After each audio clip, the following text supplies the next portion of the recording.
एसएसपीई आजारग्रस्त मुलांच्या पालकांनी मंत्रालयाच्या बाहेर आंदोलन केलं।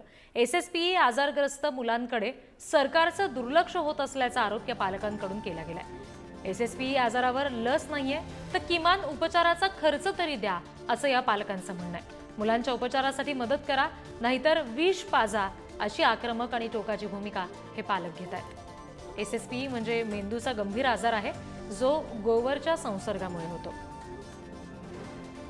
हा एक दुर्मिळ आजार आहे की ज्याच्यामध्ये साधारणतः महाराष्ट्रातले 60 ते 90 असे पेशंट्स आपल्याकडे बाधित आहेत की ज्या पेशंटचे नातेवाईक आज या ठिकाणी मंत्रालयाच्या समोर आपली जी मुलं आहेत त्या मुलांना घेऊन आले।